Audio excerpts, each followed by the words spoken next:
بسم اللہ الرحمن الرحیم۔ جیسا کہ آپ نے یہ پوچھا کہ یہاں احتجاج کیوں ہوا اور ہم اپنے فلسطین بھائیوں کی کیسے مدد کر سکتے ہیں،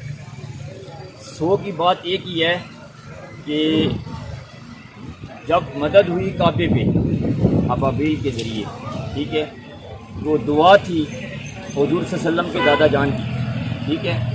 تو ہم فلسطین پہنچ تو نہیں سکتے، پر ہم اپنے مسلمان بھائیوں پوری دنیا کو یہ پیغام دینا چاہتے ہیں کہ اپنی دل کی آنکھیں کھولیں، کیونکہ جب آپ دل کی آنکھیں کھولیں گے تو انشاءاللہ اللہ پاک آپ کے مدد شامل حال ہوگا، ٹھیک ہے۔ بس سوگ یہ کی ہے کہ ہر بندہ نادم ہو کے اپنے دل سے اپنے جو فلسطین بھائی ہیں ان کے لیے پرزور طریقے سے جتنی بھی اسرائیل کی مصنوعات ہیں ان کا بائٹ کاٹ کرے اور اپنے پیارے پیارے نبی حضرت محمد صلی اللہ علیہ وسلم کی اتباع۔ اب جہاد فرض ہو چکا ہے،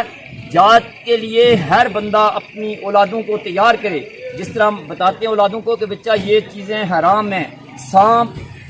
بچپن سے ہی بچے کو پتہ چل جاتا ہے کہ یہ کاٹنے کے لیے تیار ہے، دیمک لگ چکی ہے، کینسر لگنے والا ہے، تو ہمیں چاہیے کہ ہم اپنی نسلوں کو ابھی سے جہاد کے لیے تیار کریں اور ان کے زیادہ سے زیادہ ان کو اس تعلیم سے آراستہ کریں کہ ہم اپنے بچوں کو یہ بتائیں کہ بیٹا ہم نے کافروں کے ساتھ جہاد کرنی ہے، اور جہاد کا عمل سب عمل سے پہلے جہاد کا عمل ہے۔